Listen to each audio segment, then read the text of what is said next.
नमस्कार, आप देख रहे हैं आर्या न्यूज और मैं हूं आपके साथ अनाया शर्मा। स्वागत है आपका स्वर्णिम मध्य प्रदेश छत्तीसगढ़ के इस खास पेशकश में। चलिए शुरुआत करते हैं खबरों की मध्य प्रदेश से, जहां उज्जैन नाबालिग दुष्कर्म मामले पर उज्जैन एसपी सचिन शर्मा ने बयान दिया है। उन्होंने बताया, महाकाल थाने के टीआई अजय वर्मा ने यह फैसला लिया है कि वे बच्ची को गोद लेंगे और बच्ची के लिखाई पढ़ाई का जितना भी खर्च होगा वे उसको वहन करेंगे।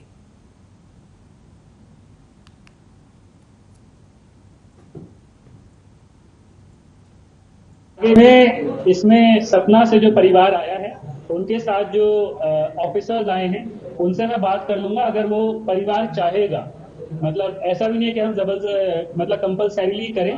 परिवार अगर पिता चाहेंगे उनसे बात करेंगे, कॉन्फिडेंस लेंगे, कोई अकाउंट नंबर अगर वो देते हैं उसके बाद ही हम कम्युनिकेट करेंगे। पर अभी अपने स्तर पे हम ऐसा कुछ नहीं कर रहे हैं। पर एक चीज यहाँ पे मैं बताना चाहता हूँ, टीआई महाकाल अजय वर्मा जी ने ये डिसाइड किया है कि जो बच्ची है उसको वो गोद लेंगे और जितना भी उसका आगे का लिखाई का पढ़ाई का जो भी खर्चा रहेगा उसको वो बेयर करेंगे। मध्य प्रदेश में उज्जैन नाबालिग से दुष्कर्म मामले के आरोपी भारत सोनी को शहर के सिविल अस्पताल लाया गया है। पुलिस से बचने की कोशिश में वह गिरकर घायल हो गया था। तब इंस्पेक्टर अजय कुमार ने कहा, अपराध के घटनाक्रम को फिर से बनाने और बच्ची के कपड़े जब्ती के लिए मौके पर गए थे। मौका देखते ही भरत सोनी ने भागने की कोशिश की। पुलिसकर्मियों ने इसका पीछा किया और इसको पकड़ा। पकड़ने के दौरान यह सीमेंट की सड़क से टकराया, जिस दौरान इसके पांव और हाथ में चोट भी आई है।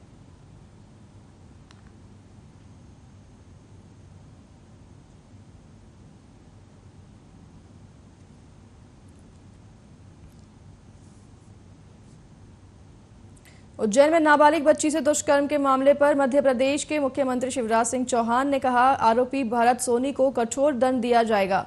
मैं लगातार स्थिति की जानकारी ले रहा था। इस तरह के अपराधी समाज में रहने के लायक नहीं है। उसने मध्य प्रदेश की आत्मा को घायल किया है। वो मध्य प्रदेश की बेटी है। पकड़ने में वो घायल भी हुआ है, उसको कठोरतम दंड दिया जाएगा। हम कसर नहीं छोड़ेंगे अपराधी को कड़ी सजा दिलाने में। मैं लगातार हर घंटे स्थिति पता कर रहा था। इस तरह के अपराधी समाज में रहने के लायक नहीं है, काबिल नहीं है। उसने मध्य प्रदेश की आत्मा को घायल किया। बेटी मध्य प्रदेश की बेटी है, उसकी हर तरह से हम चिंता करेंगे, लेकिन ऐसे अपराधी को कठोरतम दंड मिले, इसमें कोई कसर नहीं रहेगी। वो मेरी बेटी है, मध्य प्रदेश की बेटी है, मैं चिंता करूंगा।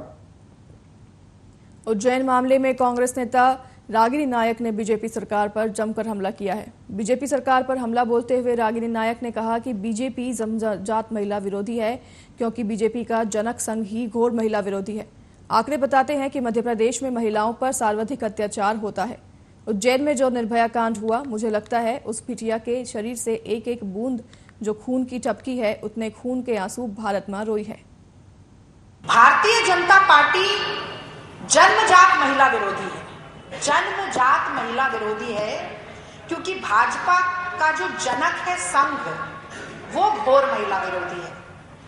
जहां पर एक सरसंघ चालक कभी महिला न बन पाई, वहां महिलाओं को नेतृत्व की भूमिका में कठपुतली की तरह देखने वाली पार्टी एक तरफ महिलाओं के आरक्षण को 16 साल तक टाल दिया, दूसरी तरफ मध्य प्रदेश में डबल इंजन की सरकार महिला के नाम पर डबल फेलियर की सरकार साबित हुई।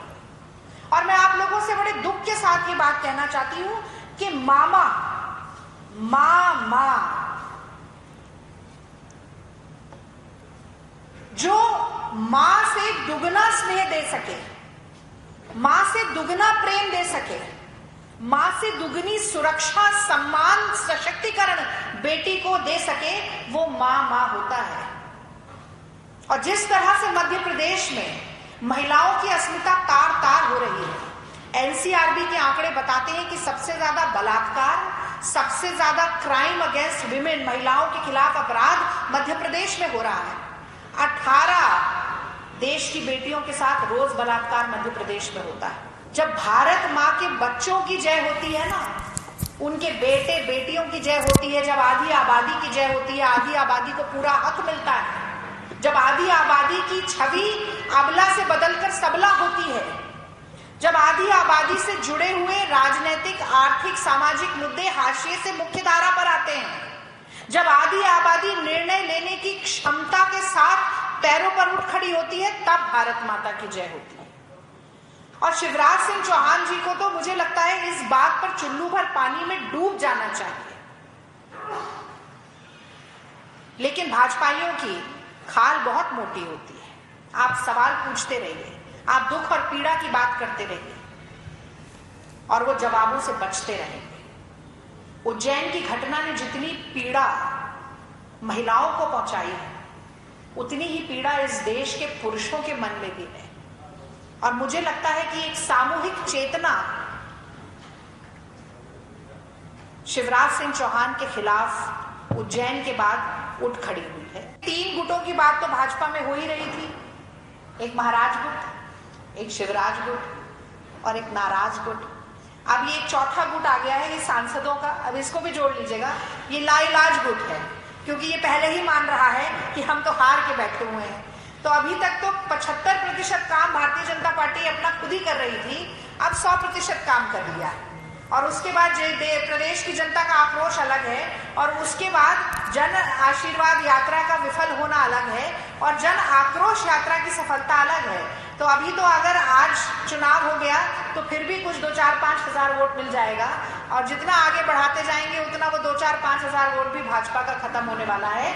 अब ये 4 गुट जो है, शिवराज गुट, महाराज गुट, नाराज गुट और लाइलाज गुट, ये चारों गुट जो हैं वो अपना काम कर रहे हैं जड़ें खोदने का, और कांग्रेस पार्टी की नींव वैसे ही वैसे दिन ब दिन और मजबूत होती जा रही है।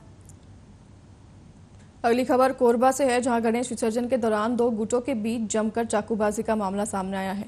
वारदात में चाकू के हमले से एक नाबालिग की मौके पर मौत हो गई है, वहीं दूसरा नाबालिग गंभीर रूप से घायल बताया जा रहा है।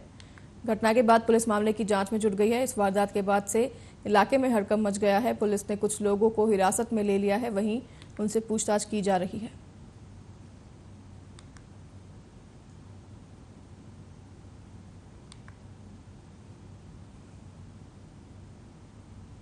छुई खदान विकासखंड अंतर्गत ग्राम पंचायत झूरा नदी से 4 किलोमीटर दूर ग्राम बाबू नावा गांव में गणेश विसर्जन कर लौट रहे बच्चों से भरी ट्रैक्टर ट्रॉली पलट गई। ट्रैक्टर ट्रॉली में 30 से 40 बच्चे सवार थे और सभी घायल बच्चों को फिलहाल स्थानीय छुई खदान के सामुदायिक स्वास्थ्य केंद्र में लाया गया है। गंभीर रूप से घायल लगभग 5 बच्चों को राजनांदगांव रेफर कर दिया गया है।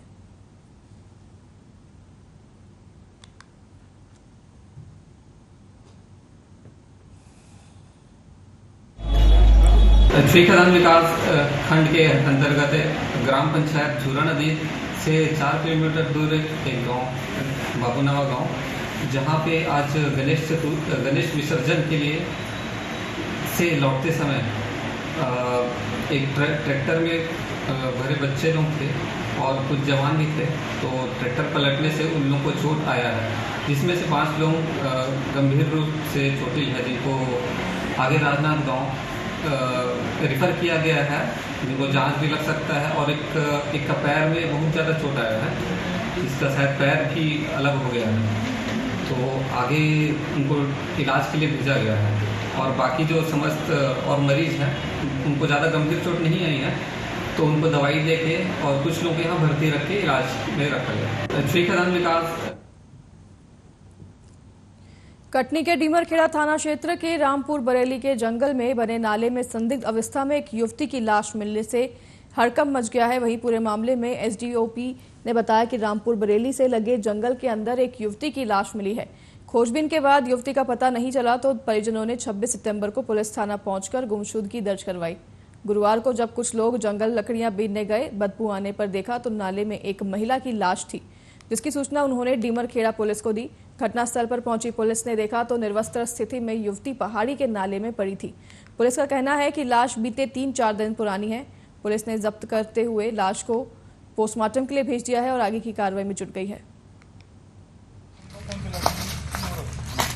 आज सुबह 9 बजे थाना ढीमरखेड़ा को एक सूचना प्राप्त हुई कि रामपुर गांव के पीछे पहाड़ी पर एक कोई लड़की है अज्ञात, उसकी एक डेड बॉडी पड़ी है जिसकी उम्र लगभग 20 से 25 साल के बीच में है। जिसकी सूचना पर हमारी पुलिस घटनास्थल पर पहुंची और तस्दीक करने पर जब जानकारी ली गई तो पता चला एक गुम इंसान दर्ज था 26 तारीख को, अभी 2 दिन पूर्व थाना ढीमरखेड़ा में। उसमें एक लड़की जो गुमी थी, अभी इस प्राथमिक तौर पे उसके रूप में इसकी पहचान हुई है, उसके परिवार वालों को पहचान कराई है।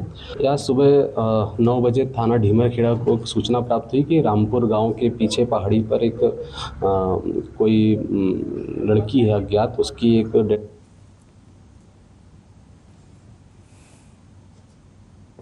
बैतल छतरपुर जिले में पदस्थ डिप्टी कलेक्टर निशा बांगरे ने अपना इस्तीफा मंजूर कराने के लिए न्याय यात्रा शुरू करी है।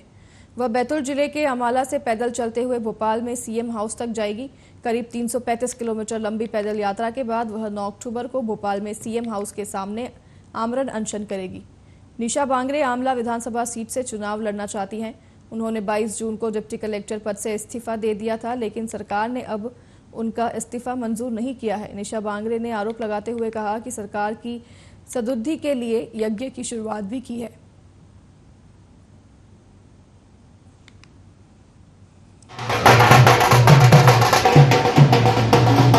आज का दिन वैसे तो है गणेश विसर्जन का और अनंत चतुर्दशी का, लेकिन बड़े ही दुख के साथ कहना पड़ रहा है कि आज का यह दिन काले अक्षरों में लिखा जाएगा, क्योंकि 3 दिन का समय देने के बाद हमने 3 महीने अपने इस्तीफे के लिए मैंने आवेदन देकर इंतजार किया, 3 दिन निवेदन किया, लेकिन अब हमें आज सड़कों पे उतरना पड़ रहा है। और आज हम जो है आमला से, जहां जिस आमला में मुझे अनुमति देने से इनकार किया था मेरे सर्वधर्म शांति केंद्र को बनाने के लिए, आज उसी स्थान से और हमारे इस मध्य प्रदेश के जो मुखिया हैं, हमारे मुख्यमंत्री जी, उनके निवास भोपाल तक आज मैं यहां से पैदल यात्रा करने जा रही हूं। 10 दिन विराजमान होने के बाद आखिर आज बप्पा ने अपने भक्तों से विदाई ली। बप्पा को विदा करने के लिए भक्त ढोल धमाकों के साथ चंबल तट पहुंचे, परंतु प्रशासन ने सुरक्षा को देखते हुए भक्तों को चंबल तट पर नहीं आने दिया, जिससे भक्त निराश दिखाई दिए। भक्तों का ये कहना था कि अभी तक इतना पानी नहीं था, फिर भी हमें विसर्जन करने के लिए अनुमति नहीं दी गई। वहीं उनका कहना है कि नागदा मंडी थाना प्रभारी का यह कहना है कि सुरक्षा को देखते हुए यह फैसला लिया गया है।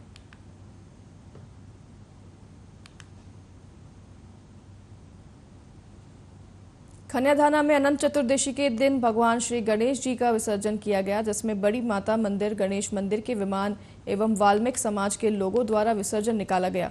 नगर के मुख्य मार्गों से होते हुए धोबिया तालाब यात्रा पहुंची, जहां श्री गणेश जी का विसर्जन किया गया।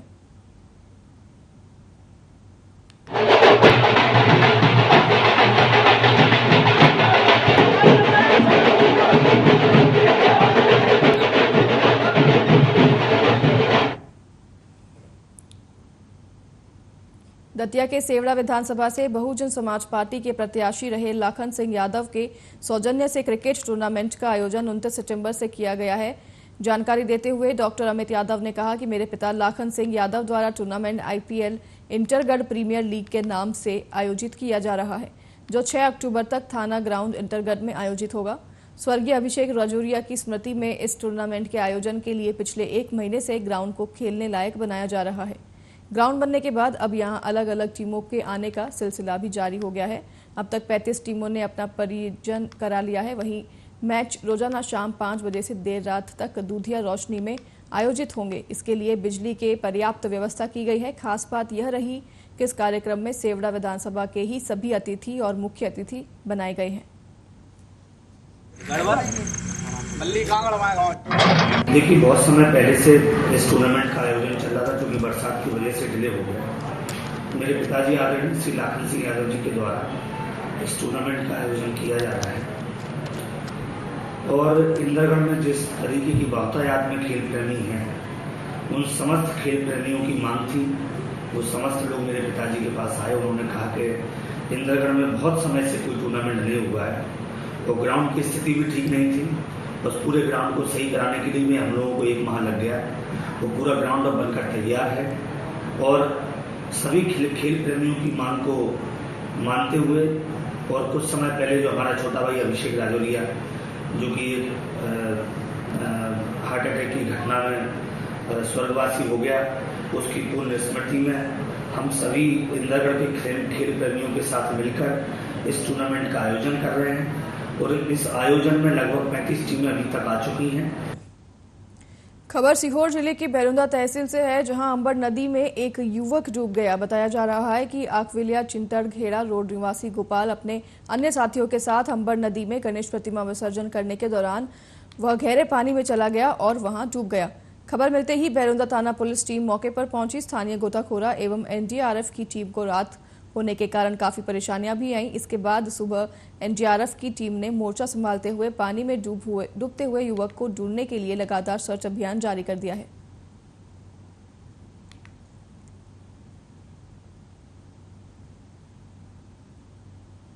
अगली खबर सीतापुर से है, जहां विधानसभा अंतर्गत बतौली ब्लॉक के कांग्रेसी कार्यकर्ताओं ने सोशल मीडिया के माध्यम से खाद्य मंत्री अमरजीत भगत की छवि धूमिल करने वाले के खिलाफ कठोर कार्रवाई के लिए थाना प्रभारी को ज्ञापन सौंपा है।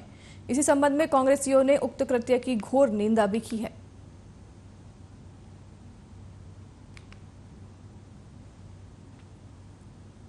अनूपपुर के जिला जेल में अचानक एक कैदी की तबीयत खराब हो गई और आनन फानन में उसे अस्पताल में भर्ती करवाया गया, जहां इलाके के दौरान उसकी मौत हो गई। मिली जानकारी के अनुसार सोन मोहरी निवासी मूलचंद विश्वकर्मा बीते 2 महीने से मारपीट के मामले में एक तरफा कार्रवाई में जेल में बंद था, जिसकी जमानत हेतु आर्जी लगाई गई थी। जमानत के 1 दिन पहले कैदी की मौत हो गई है। वहीं मृतक के परिजनों का आरोप है कि मृतक को जहर देकर मारा गया है और जब तक पूरे मामले की न्यायिक जांच नहीं हो जाती तब तक वह अस्पताल से मृतक का शव लेकर नहीं जाएंगे।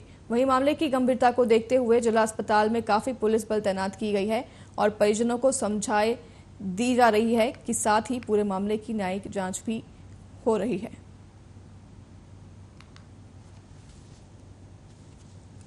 विश्वकर्मा क्या मूलचंद विश्वकर्मा और की मौत हो गई संदिग्ध हालत में, ये आप लोगों का आरोप है। बिल्कुल। क्या लगता है किस तरीके से ये जो आप लोग यहाँ घेरे हैं, मजिस्ट्रेट जांच की बात कर रहे हैं, क्या शक है आप लोगों को? देखिए, जहाँ तक उसके मृत्यु का सवाल है तो ये संदेह है सबके लिए है कि जहाँ तक पता चल रहा है, उनके वकील से बात हुई है कि शायद उनके जमानत की अर्जी लगी हुई थी और शायद जमानत एग्रीड होता ना होता, दैट डिफरेंट पार्ट, बट उसके पहले ही उसकी मृत्यु हो जा रही है। सबको संदेह था कि शायद कल छूट के आ जाता हूँ, सबको ही लग रहा था, क्योंकि उनका झगड़ा पुराना गांव से ही विवाद भी, जमीनी विवाद में हुआ था, तो दबाव बस उस दौरान पहले भी एक तरफा कार्रवाई हुई थी, तो दूसरे संदेह में आज परिवार खड़ा है उनका। और कहीं हम लोग भी, क्योंकि बोल तो पाते नहीं हम लोग, लेकिन हम लोग इसीलिए सहयोग में है कि उनको न्यायिक जांच के लिए आदेश। मूलचंद विश्वकर्मा कैदी था जो अनूपपुर जेल में बंद था। कल रात में अचानक उसका स्वास्थ्य खराब होने से जिला चिकित्सालय अनूपपुर में उसको एडमिट कराया गया था, जहां इलाज के दौरान उसकी मृत्यु हो गई है। सूचना मिलते ही मजिस्ट्रेट साहिबान की एक टीम जांच के लिए उपस्थित हो गई और जांच उन्होंने प्रारंभ कर दिया और जांच में जो भी बिंदु आएंगे आगे उस आधार पर उस पर अग्रिम कार्रवाई की जाएगी। सर, परिजनों का आरोप है कि जो कैदी है उसके साथ मारपीट हुई थी, एक मुकदमे में भी उसके साथ पार्सलिटी हुई थी, उस पर जबरदस्ती मुकदमे बनाया गया, उसको उस वक्त काफ़ी चोट थी, उसका इलाज नहीं हुआ, उसे सीधे जेल भेज दिया गया। ये जो बात आ रही है खासतौर पर अनूपपुर कोतवाली पर जो आरोप लग रहे हैं, इस पे कितनी सच्चाई? इन सभी बिंदुओं पर जाँच की जा रही है। फिलहाल इस बुलेटिन में हमारे साथ बस इतना ही। आप देखते रहिए आर्या न्यूज़। मैं नया शर्मा आपसे लूंगी विदा। नमस्कार।